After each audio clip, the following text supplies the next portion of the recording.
ശരിക്കും അറിഞ്ഞുകൊണ്ട് ഓർമ്മ വെച്ചുകൊണ്ടിട്ട് ചിന്തിച്ചുകൊണ്ടിട്ട് റസൂലുള്ളാഹിക്ക് സലാം പറയണം. ഇപ്പൊ ഞാൻ പറഞ്ഞത് പാടിയത് മഹാകവി മോയിൻകുട്ടിയുടെ ബദർപടപ്പാട്ടിനുള്ള തുടക്കത്തിലുള്ള വരികളാണ്.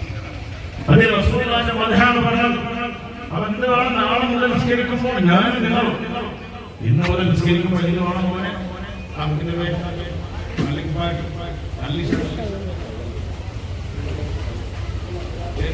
നല്ലൊരു പേരുണ്ടാകും. പറഞ്ഞതാണ് ഒന്ന് ചിന്തിക്കണേ, അല്ലാഹുവിന്റെ റസൂലിനോടുള്ള സ്നേഹം ഞങ്ങൾക്കുണ്ടോ, നിങ്ങൾക്കുണ്ടോ, എനിക്കുണ്ടോ? ഇല്ല.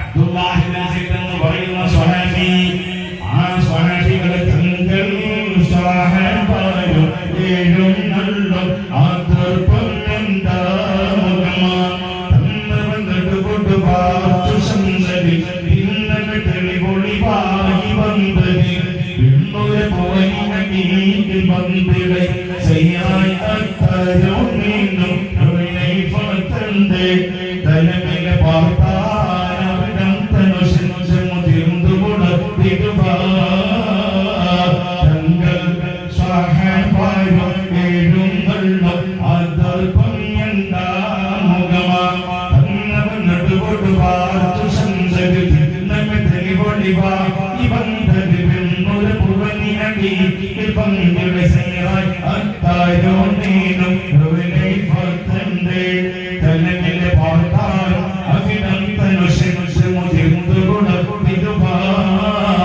ചൊങ്കിൽ സജ സജ താനത്തെത്തി പുറത്തുടനെ ചുമട്ടോട് നെടുകുമാകെത്തിടുന്നതിനായി വിളിത്തുടനെ വിനീരു സഹചരിയെ വിനീത്തിലെ സുരഹത്തല്ലോടർത്താവ് ദീപം തരുണരിൽ ചൊന്ന അവർ വന്നിടുമെന്നിടന് ഒരു കണ്ണവിലേ എന്നൊരു കണ്ണവിലേ.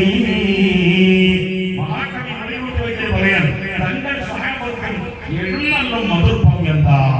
അല്ലാഹുവിന്റെ റസൂലും സഹാബത്തും നടക്കുമ്പോ റസൂലും സഹാബത്തും ഒരുമിച്ചിരിക്കുമ്പോഴേ അതിന്റെ ആദർഭം എന്താണ്?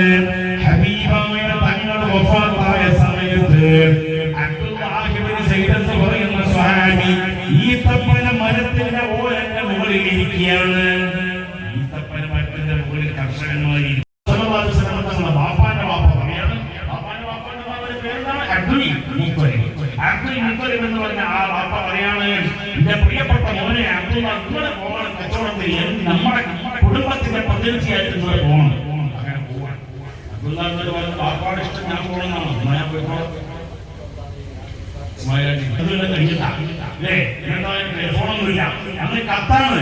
എത്രയും ബഹുമാനപ്പെട്ടായ എന്റെ പ്രിയ ഭർത്താവ് വായിക്കുവാൻ സ്വന്തം ഭാര്യ എഴുതുന്നതെന്തെന്നേറെ പീരീശത്തിൽ ചൊല്ലിടുന്നു വസ്സലാം. എഴുതി അറിയിക്കാൻ കാര്യങ്ങൾ നൂറുണ്ട്, എഴുതുക അല്ലാതെ വേറെന്തോ വഴിയുണ്ട്. മോനെന്ന് ചോദിക്കും ബാപ്പായെ വീടെന്ന് ഓടിച്ചാടി കാണിക്കും. ആ കത്ത് ഗൾഫിൽ കിട്ടുന്നു. ഇവിടുന്ന് കത്തയച്ചിട്ട് 8 മാസം കഴിഞ്ഞ് ചിലപ്പോൾ കിട്ടില്ല. ഏതെങ്കിലും മമ്പിച്ചെന്ന് വരുമ്പോൾ അവൻ ഗൾഫിലെത്തുമ്പോൾ അവന്റെ ഉത്തര കിട്ടണം. ആ കത്തെന്താണത്? മുഴുവൻ കത്ത അല്ലേ? ബാപ്പാന്റെ കത്ത്, ഉമ്മാന്റെ കത്ത് ആ ഒരുപാട് കാലമായി ഈ കത്ത് ആരെങ്കിലും നാട്ടിൽ നിന്ന് വന്നാല് അയാളെ കാണാൻ വേണ്ടി പോവുക. പ്രിയപ്പെട്ട കാണാൻ പോകണമെന്ന് ഇന്നൊരു കത്തിലുണ്ടാവും. അപ്പോഴാണ് അറിയാം മകള് പ്രസവിച്ചത്, മോന്റെ ഓള് മോന്റെ ഭാര്യ പ്രസവിച്ചതൊക്കെ അറിയാം. പ്രസവിച്ച് 8 മാസം കഴിഞ്ഞ് കത്ത് കിട്ടുമ്പോഴാ എന്നതുപോലെ ഉള്ള ഒരു യാത്രയാണ് മക്കയിൽ നിന്ന് ശാമിലേക്കുള്ള യാത്ര. 1000ഓളം കിലോമീറ്റർ ദൂരമുള്ള യാത്രയാണ്. എന്നാലും ബഹുമാനപ്പെട്ട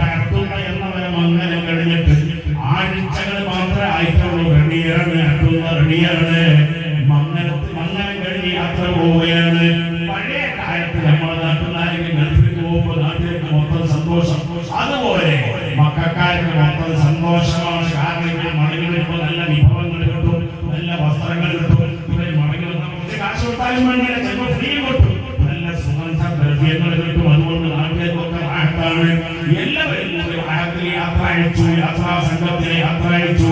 കുറച്ചങ്ങോട്ട് പോയി മദീനയുടെ വഴിയോരം, മദീനയുടെ തൊട്ടുള്ള പരിസരത്ത് കൂടിയാണ് വട